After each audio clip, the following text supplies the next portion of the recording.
महाभारत के 10 चर्चित श्राप जिसे जानकर रह जाएंगे हैरान। संपूर्ण महाभारत चमत्कार, रहस्य, वरदान और शाप का एक लेखा जोखा है। महाभारत में वैसे तो सैकड़ों शाप और वरदान मिल जाएंगे, लेकिन हम यहाँ कुछ प्रमुख श्राप के बारे में बताएंगे जो बहुत ही चर्चित रहे हैं। पहला श्राप, अंबा का श्राप। सत्यवती के गर्भ से महाराज शांतनु को चित्रांगद और विचित्रवीर्य नाम के 2 पुत्र हुए। शांतनु की मृत्यु के बाद चित्रांगद राजा बनाए गए, किंतु गंधर्वों के साथ युद्ध में उनकी मृत्यु हो गई। तब विचित्रवीर्य बालक ही थे। फिर भी भीष्म विचित्रवीर्य को सिंहासन पर बैठाकर खुद राजकार्य देखने लगे। विचित्रवीर्य के युवा होने पर भीष्म ने बलपूर्वक काशीराज की 3 पुत्रियों का हरण कर लिया और वे उसका विवाह विचित्रवीर्य से करना चाहते थे, क्योंकि भीष्म चाहते थे कि किसी भी तरह अपने पिता शांतनु का कुल बढ़े। लेकिन बाद में बड़ी राजकुमारी अंबा को छोड़ दिया गया, क्योंकि वह शाल्वराज को चाहती थी। लेकिन शाल्वराज के पास जाने के बाद अंबा को शाल्वराज ने स्वीकार करने से मना कर दिया। अंबा के लिए यह दुखदायी स्थिति हो चली थी। अंबा ने अपनी इस दुर्दशा का कारण भीष्म को समझकर उनकी शिकायत परशुराम जी से की। परशुराम जी ने अन्याय के खिलाफ लड़ने की ठानी। परशुराम जी ने भीष्म से कहा कि तुमने अंबा का बलपूर्वक अपहरण किया है, अब तुम्हें इससे विवाह करना होगा, अन्यथा मुझसे युद्ध के लिए तैयार हो जाओ। भीष्म और परशुराम जी का 21 दिनों तक भयंकर युद्ध हुआ। अंत में ऋषियों ने परशुराम को सारी व्यथाकथा और ब्रह्मचर्य के प्रण की बात सुनाई और भीष्म की स्थिति से भी उनको अवगत कराया। तब कहीं परशुराम जी ने ही युद्ध विराम किया। बाद में अंबा ने बहुत ही द्रवित होकर भीष्म को कहा कि तुमने मेरा जीवन बर्बाद कर दिया और अब मुझसे विवाह करने से भी मना कर रहे हो।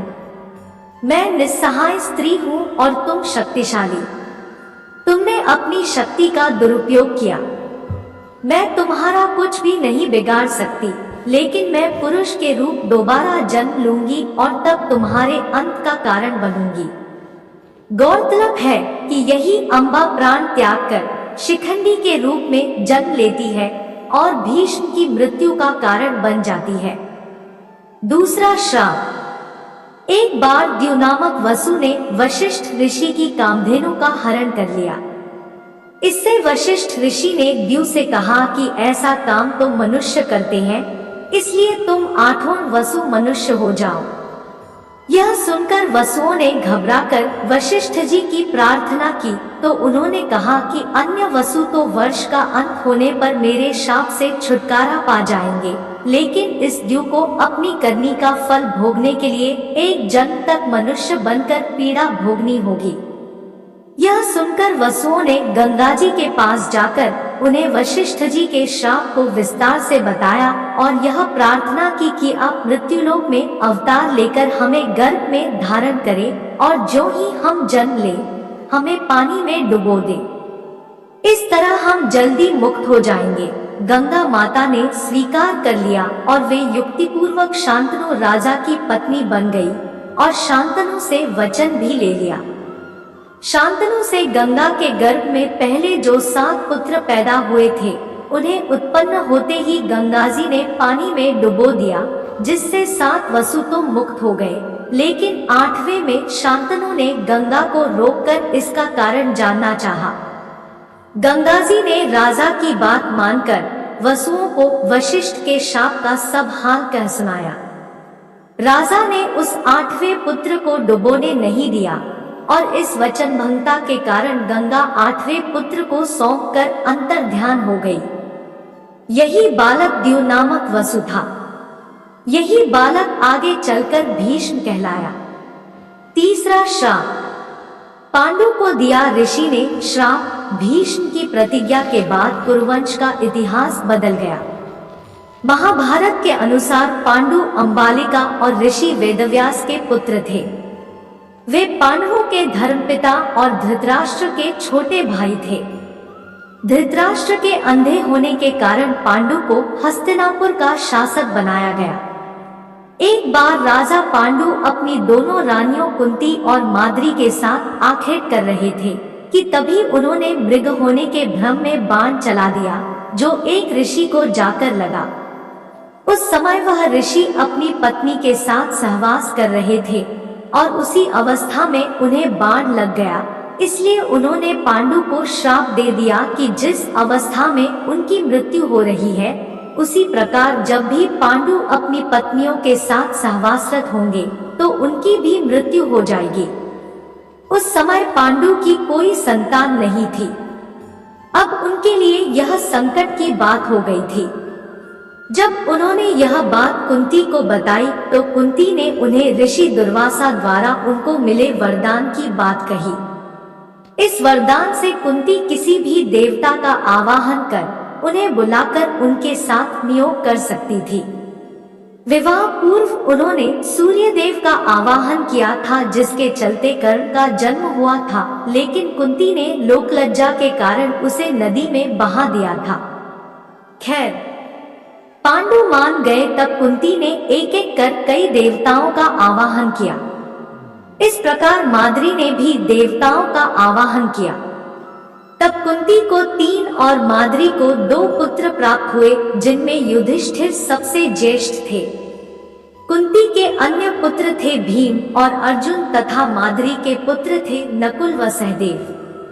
कुंती ने धर्मराज, वायु एवं इंद्र देवता का आवाहन किया था तो माद्री ने अश्विन कुमारों का। एक दिन वर्षा ऋतु का समय था और पांडु और माद्री वन में विहार कर रहे थे। उस समय पांडु अपने कामवेग पर नियंत्रण न रख सके और माद्री के साथ सहवास करने को उतावले हो गए, और तब ऋषि का श्राप महाराज पांडु की मृत्यु के रूप में फलित हुआ। माद्री पांडु की मृत्यु बर्दाश्त नहीं कर सकी और उनके साथ सती हो गई। यह देखकर पुत्रों के पालन पोषण का भार अब कुंती पर आ गया था। उसने अपने मायके जाने के बजाय हस्तिनापुर का रुख किया। हस्तिनापुर में रहने वाले ऋषिमुनि सभी पांडवों को राजा पांडु का पुत्र मानते थे, तो वे सभी मिलकर पांडवों को राजमहल छोड़कर आ गए। कुंती के कहने पर सभी ने पांडवों को पांडु का पुत्र मान लिया और उनका स्वागत किया। राजमहल में कुंती का सामना गांधारी से भी हुआ। कुंती वसुदेव जी की बहन और भगवान श्री कृष्ण की बुआ थी, तो गांधारी गंधार नरेश की पुत्री और राजा धृतराष्ट्र की पत्नी थी। चौथा श्राप। कर्ण को मिला श्राप। उस काल में द्रोणाचार्य, परशुराम और वेदव्यास को ही ब्रह्मास्त्र चलाना और किसी के द्वारा ब्रह्मास्त्र का प्रयोग किए जाने पर उसे असफल कर देना याद था। उन्होंने यह विद्या अपने कुछ खास शिष्यों को ही प्रदान की थी। उसमें भी किस तरह ब्रह्मास्त्र को असफल करना, यह कम ही शिष्यों को याद था। जब द्रोणाचार्य ने कर्ण के सूत पुत्र होने को जानकर ब्रह्मास्त्र विद्या सिखाने से इनकार कर दिया, तब वे परशुराम के पास पहुंच गए। परशुराम ने प्रण लिया था कि वे इस विद्या को किसी ब्राह्मण को ही सिखाएंगे, क्योंकि इस विद्या के दुरुपयोग का खतरा बढ़ गया था। उस काल में तापस, कुशाग्र, विनम्र, ब्रह्मज्ञाता और विद्यावान लोगों को ही ब्राह्मण कहा जाता था। कर्ण यह सीखना चाहता था तो उसने परशुराम के पास पहुंचकर खुद को ब्राह्मण का पुत्र बताया और उनसे यह विद्या सीख ली। परशुराम ने ब्रह्मास्त्र के अलावा कर्ण को अन्य सभी अस्त्र शस्त्रों की शिक्षा दी थी। फिर एक दिन जंगल में कहीं जाते हुए परशुराम जी को थकान महसूस हुई। उन्होंने कर्ण से कहा कि वे थोड़ी देर सोना चाहते हैं। कर्ण ने उनका सिर अपनी गोद में रख लिया। परशुराम गहरी नींद में सो गए। तभी कहीं से एक कीड़ा आया और वह कर्ण की जांघ पर डंक मारने लगा। कर्ण की जांघ पर घाव हो गया, लेकिन परशुराम की नींद खुल जाने के भय से वह चुपचाप बैठा रहा। घाव से खून बहने लगा। बहते खून ने जब परशुराम को छुआ तो उनकी नींद खुल गई। उन्होंने कर्ण से पूछा कि तुमने उस कीड़े को हटाया क्यों नहीं। कर्ण ने कहा कि आपकी नींद टूटने का डर था इसलिए। परशुराम ने कहा कि किसी ब्राह्मण में इतनी सहनशीलता नहीं हो सकती है। तुम जरूर कोई क्षत्रिय हो, सच सच बताओ। तब कर्ण ने सच बता दिया। क्रोधित परशुराम ने कर्ण को उसी समय शाप दिया कि तुमने मुझसे जो भी विद्या सीखी है वह झूठ बोलकर सीखी है, इसलिए जब भी तुम्हें इस विद्या की सबसे ज्यादा आवश्यकता होगी तभी तुम इसे भूल जाओगे। कोई भी दिव्यास्त्र का उपयोग नहीं कर पाओगे। 5वां श्राप। अर्जुन को मिला श्राप। अर्जुन सशरीर इंद्रसभा में गया तो उसके स्वागत में उर्वशी, रंभा आदि अप्सराओं ने नृत्य किए। अर्जुन के रूप सौंदर्य पर मोहित हो उर्वशी उसके निवास स्थान पर गई और प्रणय निवेदन किया। साथ ही इसमें कोई दोष नहीं लगता, इसके पक्ष में अनेक दलीलें भी दी, किंतु अर्जुन ने अपने दृढ़ इंद्रिय संयम का परिचय देते हुए कहा, यथा कुंती च माद्री च शची चैव ममांग है तथा च वंशजनी त्वं ही मेद्य गरीयसी गच्छ मूर्धना प्रपन्नोस्मि पादौ ते वरवर्णिनि त्वं ही में मातृवत पूजा रक्षोह पुत्रवत त्वया। अर्थात मेरी दृष्टि में कुंती, माद्री और शची का जो स्थान है वही तुम्हारा भी है। तुम पुरु वंश की जन्मी होने के कारण आज मेरे लिए परम गुरु स्वरूप हो। हे वरवर्णिनी, मैं तुम्हारे चरणों में मस्तक रखकर तुम्हारी शरण में आया हूँ। तुम लौट जाओ। मेरी दृष्टि में तुम माता के समान पूजनीय हो और पुत्र के समान मानकर तुम्हें मेरी रक्षा करनी चाहिए। उर्वशी अपने कामुक प्रदर्शन और तर्क देकर अपनी कामवासना तृप्त करने में असफल रही तो क्रोधित होकर उसने अर्जुन को 1 वर्ष तक नपुंसक होने का शाप दे दिया। अर्जुन ने उर्वशी से शापित होना स्वीकार किया परंतु संयम नहीं तोड़ा। जब यह बात उनके पिता इंद्र को पता चली तो उन्होंने अर्जुन से कहा, हे पुत्र, तुमने तो अपने इंद्रिय संयम द्वारा ऋषियों को भी पराजित कर दिया। तुम जैसे पुत्र को पाकर कुंती वास्तव में श्रेष्ठ पुत्र वाली है। उर्वशी का श्राप तुम्हें वरदान रूप सिद्ध होगा। भूतल पर वनवास के 13वें वर्ष में तुम्हें अज्ञातवास करना पड़ेगा, उस समय यह सहायक होगा। उसके बाद तुम अपना पुरुषत्व फिर से प्राप्त कर लोगे।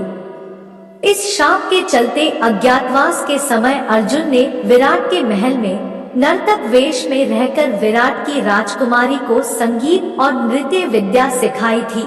तत्पश्चात वे शाप मुक्त हो गए थे। 6वां श्राप। श्री कृष्ण वंश के नाश का श्राप। धर्म के विरुद्ध आचरण करने के दुष्परिणाम स्वरूप अंत में दुर्योधन आदि मारे गए और कौरव वंश का विनाश हो गया।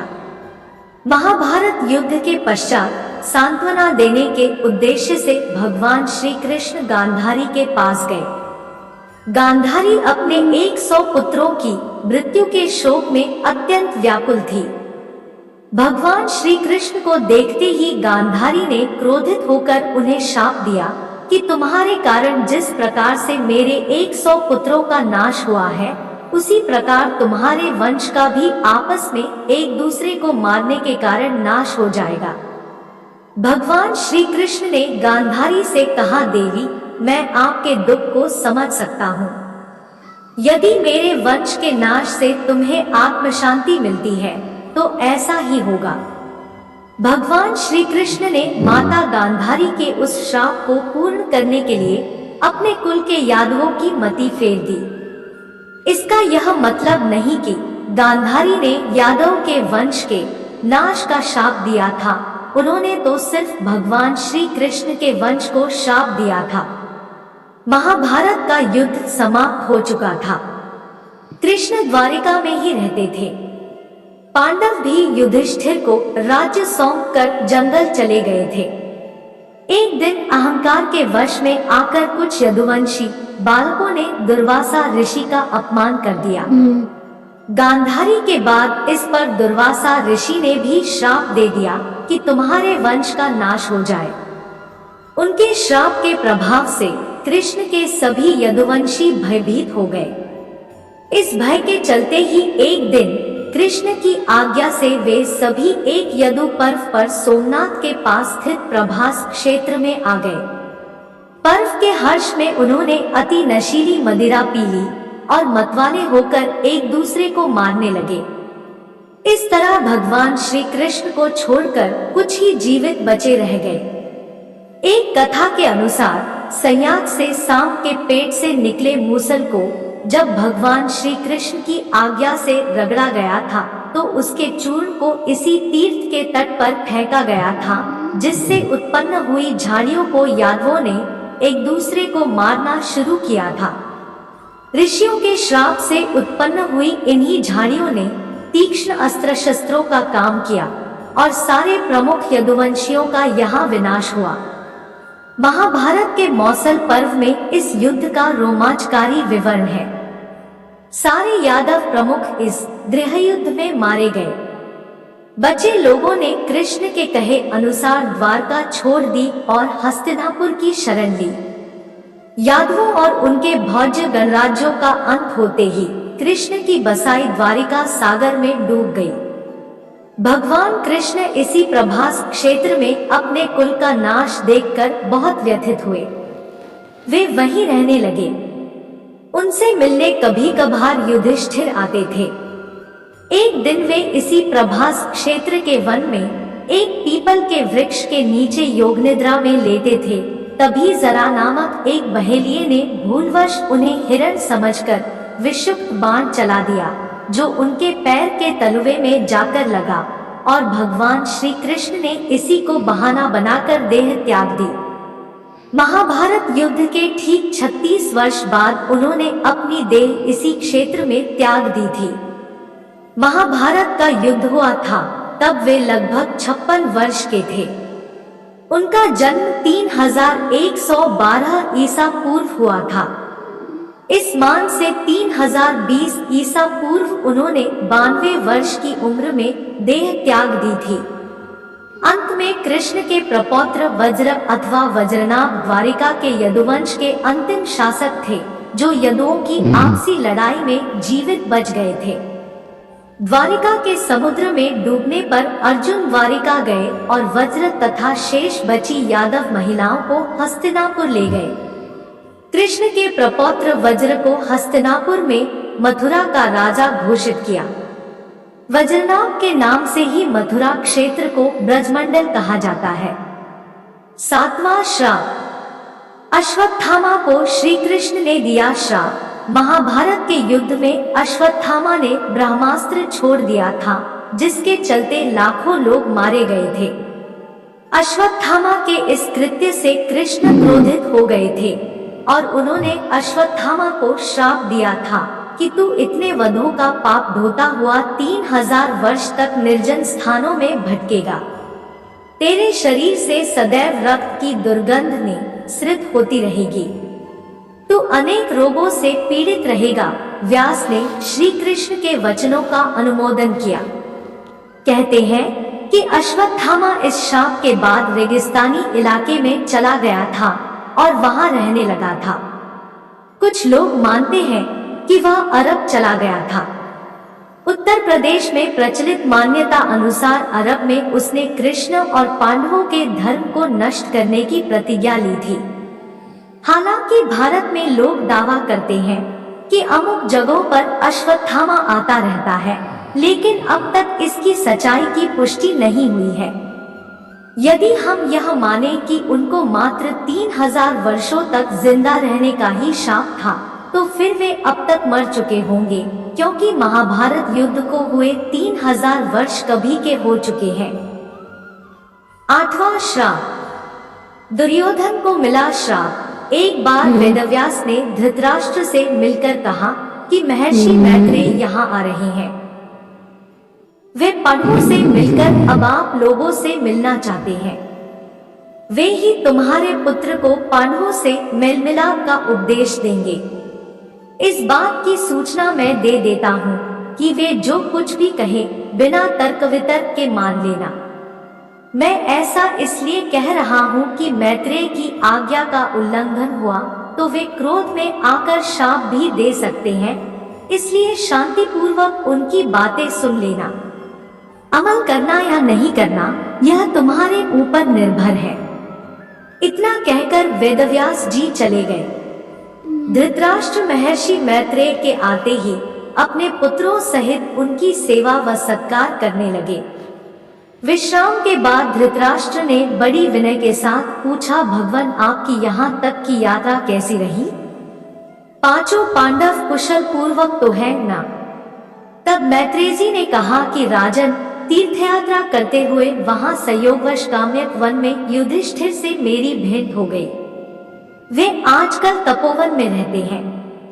उनके दर्शन के लिए वहां बहुत से ऋषिमुनि आते हैं। मैंने वहीं यह सुना कि तुम्हारे पुत्रों ने पांडवों को जुए में धोखे से हराकर वन भेज दिया। वहां से मैं तुम्हारे पास आया हूँ। उन्होंने धृतराष्ट्र से इतना कहकर पीछे मुड़ते हुए दुर्योधन से कहा, तुम जानते हो पांडव कितने वीर और शक्तिशाली हैं। तुम्हें उनकी शक्ति का अंदाजा नहीं है। शायद इसलिए तुम ऐसी बात कर रहे हो, इसलिए तुम्हें उनके साथ मेल कर लेना चाहिए। मेरी बात मान लो। गुस्से में ऐसा अनर्थ मत करो।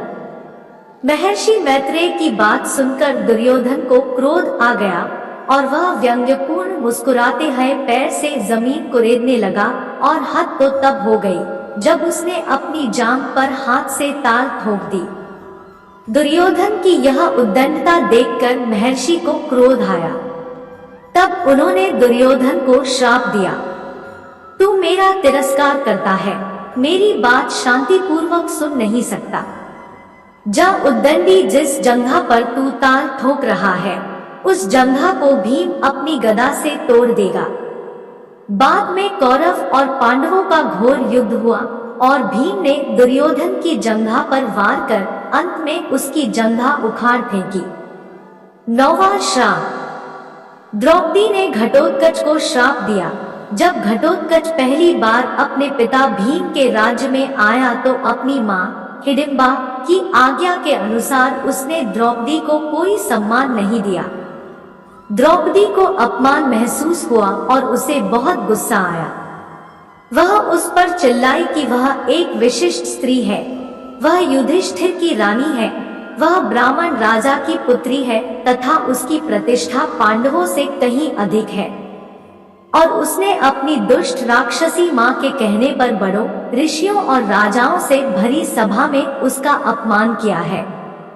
जा दुष्ट, तेरा जीवन बहुत छोटा होगा तथा तू बिना किसी लड़ाई के मारा जाएगा। 10वां श्राप। राजा परीक्षित को श्राप। एक बार राजा परीक्षित आखेट हेतु वन में गए। वन्य पशुओं के पीछे दौड़ने के कारण वे प्यास से व्याकुल हो गए तथा जलाशय की खोज में इधर उधर घूमते घूमते वे शमीक ऋषि के आश्रम में पहुंच गए। वहां पर शमीक ऋषि नेत्र बंद किए हुए ब्रह्मा ध्यान में लीन बैठे थे। राजा परीक्षित ने उनसे जल मांगा किंतु ध्यानमग्न होने के कारण शमीक ऋषि ने कुछ भी उत्तर नहीं दिया। सिर पर स्वर्ण मुकुट पर निवास करते हुए कलयुग के प्रभाव से राजा परीक्षित को प्रतीत हुआ कि यह ऋषि ध्यानस्थ होने का ढोंग कर मेरा अपमान कर रहा है। उन्हें ऋषि पर बहुत क्रोध आया। उन्होंने अपने अपमान का बदला लेने के उद्देश्य से पास ही पड़े हुए एक मृत सर्प को अपने धनुष की नोक से उठाकर ऋषि के गले में डाल दिया और अपने नगर वापस आ गए। शमीक ऋषि जब ध्यान साधना से जागृत हुए तो उन्होंने अपने गले में पड़े मृत सर्प को देखा। उन्हें ज्ञात ही नहीं हो पाया था कि उनके साथ राजा ने क्या किया है। उस दौरान शमीक ऋषि के पुत्र रिंगी ऋषि आ पहुंचे और जब उन्होंने जाना कि उनके पिता का राजा ने अपमान किया है तो वे बहुत क्रोधित हुए। उन्होंने सोचा कि यदि यह राजा जीवित रहेगा तो इसी प्रकार ऋषियों का अपमान करता रहेगा। इस प्रकार विचार करके उस ऋषि कुमार ने तुरंत ही कमंडल से अपनी अंजलि में जल लेकर तथा उसे मंत्रों से अभिमंत्रित करके राजा परीक्षित को यह श्राप दे दिया कि जा तुझे आज से 7वें दिन तक्षक सर्प डसेगा। शमीक ऋषि कुछ समझ पाते इससे पहले तो रिंगी ऋषि ने श्राप दे डाला। शमीक ऋषि ने अपने पुत्र से कहा कि तूने यह अच्छा नहीं किया। वह राजा तो प्रजा का रक्षक है, उसने इतना बड़ा अपराध भी नहीं किया था कि उसे इतना बड़ा श्राप दिया जाए। शमीक को बहुत पश्चाताप हुआ। उल्लेखनीय है कि द्रोण पुत्र अश्वत्थामा के ब्रह्मास्त्र प्रहार से उत्तरा ने मृत शिशु को जन्म दिया था, किंतु भगवान श्री कृष्ण ने अभिमन्यु उत्तरा पुत्र को ब्रह्मास्त्र के प्रयोग के बाद भी फिर से जीवित कर दिया था। यही बालक आगे चलकर राजा परीक्षित नाम से प्रसिद्ध हुआ। परीक्षित के प्रतापी पुत्र हुए जन्मेजय। जन्मेजय को जब यह पता चला कि मेरे पिता की मृत्यु सर्पदंश से हुई तो उन्होंने विश्व के सभी सर्पों को मारने के लिए नागदाह यज्ञ करवाए थे। उन यज्ञों में नागों को पटक दिया जाता था। एक विशिष्ट मंत्र द्वारा नाग स्वयं यज्ञ के पास पहुंच जाते थे। देश भर में नागदाह नामक स्थान मिल जाएंगे। सर्पदाह के एक घनघोर यज्ञ की अग्नि से एक कर्कोटक नामक सर्प ने अपनी जान बचाने के लिए उज्जैन में महाकाल राजा की शरण ले ली थी, जिसके चलते वह बच गया था।